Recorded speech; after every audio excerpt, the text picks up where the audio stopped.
Hello everyone, my name is Natalie Ledwell and this is The Inspiration Show. Today we have my special guest on the show is actually going to be talking a little bit of science, about the brain and some amazing new breakthrough work that he's been doing to help people take their life to the next level. So please welcome my very special guest today, Jeff Gignac. How are you, Jeff? I'm doing great, Natalie. Thanks for having me today. It's an absolute pleasure to have you here. I always like talking about the science behind, the principles that we teach, and I know that you've been working with quite a few people to really help them, either heal or to take their life to the next level. So why don't we start first with your background and how you got into such an interesting line of work? Sure. Well, it's kind of a long story, so I'm going to really give you the Coles Notes of it, but the whole passion about why I'm here and what I'm doing, what I do, really started when I was very young. When I was growing up, I was diagnosed with a whole plethora of learning disabilities, and they were calling me developmentally delayed, ADHD, you name it, right? And it was very embarrassing for me. I was undergoing speech therapy all the way up until grade 6. I mean, I couldn't read aloud. They had to make exceptions for me on how I would take tests and how I would do all kinds of things, and a very painful, embarrassing time. The great thing about it is both my parents are psychologists, and they're both very brilliant people, and so they advocated for me very well, and they worked with me after school every single day, right, to help. And while in the late 70s, early 80s, neuroscience, I might be dating myself a bit there, but neuroscience was really not what it is today. They did the best they can with what they knew, and what happened is suddenly one day, going into grade 7, everything clicked. All of a sudden, I was able to read aloud. I was able to take tests like normal kids. I didn't have to have speech therapy anymore. I mean, it's like everything that needed to connect in my brain just connected, and my life changed forever right there. I began, and here's the cool thing, is that I knew, right, even though I was really young, I knew it was a result of all the mind work that my parents did with me that allowed this to happen, and that had I not had the advantages, right, of both my parents and who they were and what they were capable of, who knows what would have happened. And so from a very young age, it was instilled in me a passion for anything having to do with the mind, anything that we could learn to improve large quality of life issues, all the way down to even small ones, right, became something of a real passion for me, and I've never looked back, and I've been involved in everything from NLP to hypnosis to Brainwave entrainment, brainwave stimulation, and creating and innovating some really new and incredibly promising technologies in all these areas. Yeah, it's interesting. I think what you're talking about here is the fact that your parents helped to instill in you the belief that you were okay, that things were actually you were actually going to be able to learn, and when you have that belief, then that becomes your truth. Is that kind of what you felt? Yeah, actually, and some of the things that they said to me were directly, like, looking back, some of the things my father said to me, he goes, Jeff, he goes, you don't have a math problem. He says, you don't have a reading problem. You don't have a social problem, because I also had some social quirks. I mean, that goes with, having all these problems. He says, what you have is a learning problem. And he says, and as soon as we fix that, right, he says, as soon as we fix that, he says, you're going to have an advantage over everybody else, because you're going to know specifically how you learn, right? And everybody takes it for granted. He says, but you're going to know at an intimate level, and you are going to be able to learn anything you want. And so the way the world is changing, you will be, anything you want to know that anybody else knows in the world, you will be able to know because of your ability to acquire new knowledge. And so that was the process and part of that belief installation that he put in me. And I remember when we had this conversation, it was so unbelievably powerful, and it created in me a desire, a hope, right? Because for so long, I mean, it was upsetting, it was embarrassing, it was whatever, and so now there was this belief and a hope that, in fact, because he presupposed that it was all going to work out, right? Presuppositions. Yeah. And he said, not only is it going to work out, he created a timeline, if you will, for me. He created a very beautiful future for me in using language and saying, you're going to have the advantage, you're going to have the, right? And so he created a compelling future along with that belief. Right? And so that certainly was one of the major things that kept me alive and really ignited that fire. Yeah. Now, we're talking about neuroscience, which is really the study of the brain, but what do you think is the difference, or tell us the difference between the mind and the brain, because they're not really the same thing, are they? Well, you know, people have been debating this whole thing for a very long time, right? I mean, so the brain, you know, when we can look at it, we can take EEGs and we can dissect it, you know, long after we're not using it, hopefully, right? But, you know, we can look at the brain, and this is this physical thing, and it's made up of fat and proteins and electrical activity, and it uses minerals and all this other stuff, and blood goes through it, and as a result, we have all these electrical pulses, and somewhere along the line, consciousness comes about. And this is what we often refer to as the mind. I think it's the consequence. Now, there could be a spiritual, you know, a lot of things. It's a culmination of our entire meat suit, if you will, right? And our soul and our essence, really, that comes together that helps create our consciousness. But that's what the mind is, right? It's our ability to conscious, and our ability to self-govern, right? That really sets us apart and sets that aspect away from the brain. Yeah, I love to ask that question. I actually read a book recently, or I'm reading a book at the moment, called Do You Quantum Think? By a woman called Diane Collins, who actually was a past guest on the show. And she mentions how, like, our mind is really non-local.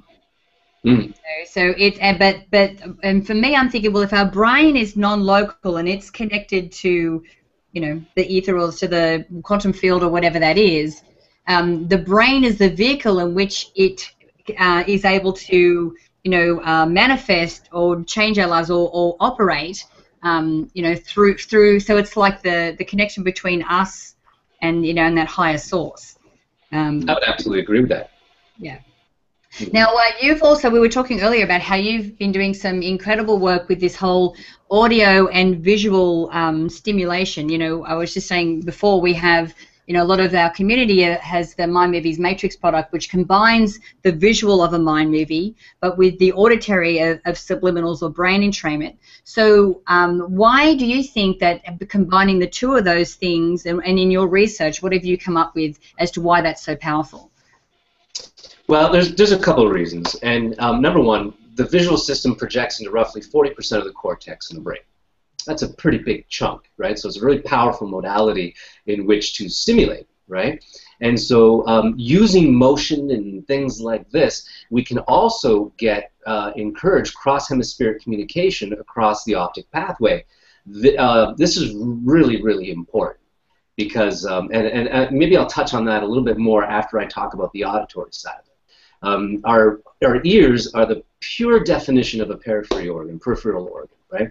Takes in information 360 degrees up and down all the time, never stops. And as a result, it has a very interesting set of filters, right, that go around with it that sometimes will allow us to potentiate to sounds or to really pay attention to the specific sounds. And so stimulation, entrainment, or just stimulation, right, has a very unique way of getting the attention of the brain. And when we do it properly, we further encourage cross-hemispheric communication in the brain. And this is really important, but the important thing to understand is that the way the cross-hemispheric communication happens through the ears and through the auditory system is infinitely more complex than the optical pathway in comparison.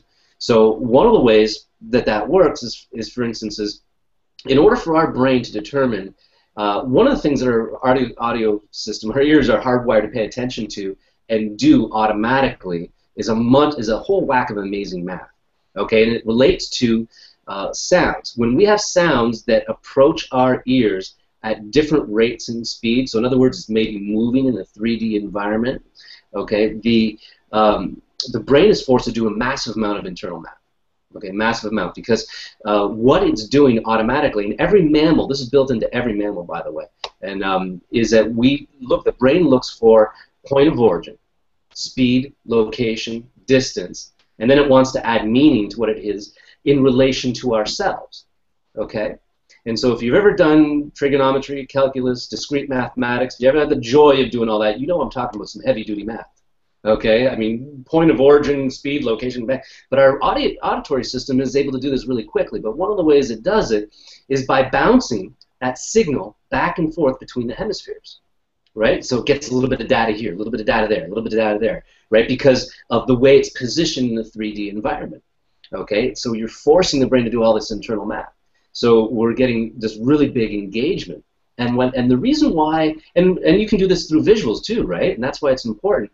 getting that cross-hemispheric communication. The reason why that's important is because we know this. The vast majority of negative emotions, stress, fear, anxiety, overwhelm, okay, they all cause blood flow and electrical flow restriction away from the prefrontal cortex of the brain. Why is that important? Because the prefrontal cortex of the brain is the self-governor, the thing that allows us to think clearly, what allows us to make good decisions. It's what allows us to take negative situations and go, you know what, that's not so bad, right? I can think through it, right? I can do it. And a lot of the times when we have this stress and overwhelm, fear, and anxiety, the activity is not only constricted away from those areas, but also other areas that are important to help us feel good, just feel better more often. And we'll often, when we're looking at the brain and some of the brain scans, we'll see some of it trapped and bundled up on one side, and sometimes the electricity is spinning like a top. It seems to be trapped. Well, with cross-hemispheric communication, when we're encouraging that to occur, whether it's through the optic pathway or auditory pathway or both, right, we're encouraging the brain to expand that electrical activity back out. So we're unwinding that negative emotion. We're encouraging, and wherever the electricity goes, the blood flow is going to go. Same with wherever the blood flow, it's chicken and the egg kind of thing, right? But this is what we know. And so all of a sudden we're expanding, right, the reach in the brain. We're giving people's brains back, okay? And the reason why this technology is so important is because a lot of modalities out there say, you know, how we're going to work through problems is we're going to try to think it through, right? But if you're already stressed, overwhelmed, right, your ability to think it through is already compromised, right? You're already not firing on all cylinders, and it's not going to work too well. So when you introduce a type of stimulation that comes through video and audio at the same time, and you're able to really, you know, get this cross-hemispheric communication, you're doing a lot of good for people in terms of, you know, their ability to take back their own lives and use their brain properly. And the funny thing about this is that we never think that our brains are compromised when we're in a situation, right? It's like, I'm fine, right? You know. And here's the other thing: the smarter a person is, the less likely they are to believe that stress and negative emotions affect them negatively. So what we have is a whole society of really bright and brilliant people that don't take care of their brain or their stressful emotions and things like that because they think it doesn't affect them. And in reality it does. All the research is there, and so they're giving, you know, a sixth of what they could be if they really just took time to use technology and take care of themselves. Right, because, you know, and I know that you have some amazing technology as well that helps people to do this. So basically what you're saying is that for us to be able to problem solve, to be able to, you know, look into the future, to be able to create a reality for ourselves, to even get ourselves out of our current situation, we need to be in those positive moods or feeling good first before we even start to think about anything like that. Yeah, I mean, well, hey, you don't have to be, but I mean, it sure makes a difference. The research is all there. I mean, we've got Harvard research to prove it. I mean, it's all over the place. The way your brain works is intimately tied to the way you think and feel moment to moment and day to day. The quality of your emotional operating system is intimately tied to that, right? So if you want to be at your best, you want to be the most productive, you have to have that expanded blood flow, that expanded whole brain activity, that expanded electrical activity. Otherwise, you're simply not going to be making the best decisions for you in your life. And let's face it, you know, your life now, whether you love it, hate it, or anything in between, and I hope it's not hated, right, is you know, is a factor of several things. Sometimes it's, you know, the opportunities you've had growing up and culture and everything else like that, but moreover, what you've done with it, the decisions you've made with what you've had. And so the impact on somebody's life who has maybe a brilliant mind, but their life is filled with stress, overwhelm, and anxiety, you know, every day at different parts of the day, the long-term impact on large quality of life issues is substantial, and it's tragic, right? Yeah, absolutely. So, so tell me a little bit about the work that you do and the type of people that you work with, the results they get.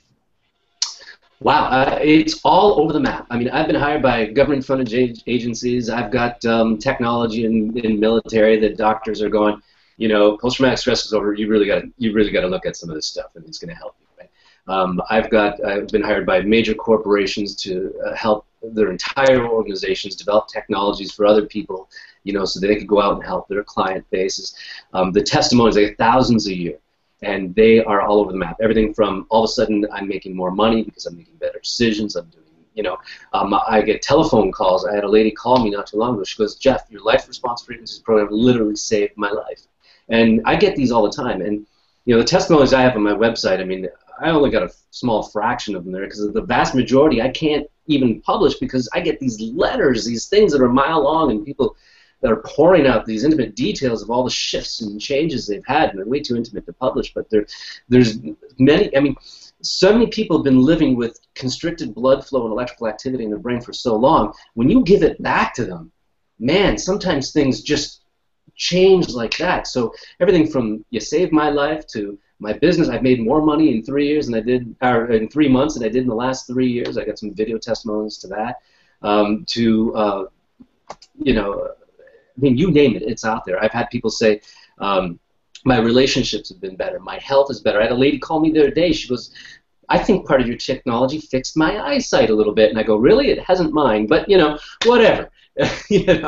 So they're all over the map, but they're life-changing nonetheless.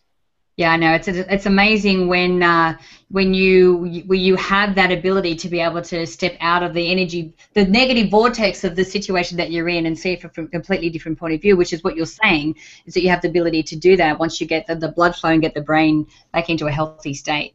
So, Jeff, we've run out of time, as we always do very quickly on the show, but where can I send people to find out if they want to connect with you and find out more about what you do? You can send them to jeffreygignac.com / and we've got a life response frequency special page actually set up, right, for you. And what we've done is something really special. I just launched a new product called Chakra Manifestation, and we're giving it away for free to anybody who buys the life response frequencies collection through the link I think that you're going to have available to people. It's not advertised on the sales page, but this is the newest iteration of the most advanced visual and auditory stimulation on the market today, bar none. I promise you that, and it's crazy good. And so you get both of them combined. That's a wonderful place for everybody to start. Great, awesome. And guys, remember, if you click on the banner to the side there, you'll go straight through to Jeff's website from there. So thanks again for joining me, Jeff. It's been an absolute pleasure having you today. Well, thank you so much, and I'd be happy to come back anytime.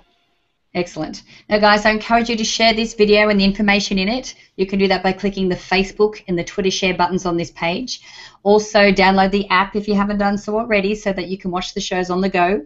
And make sure that you leave your email in the box on this page as well, because I would love to send you the Manifesting with the Masters video e-course. It's actually valued at $87, and I would love to send it to you for free. So until next time, remember to live large, choose courageously, and love without limits. We'll see you soon.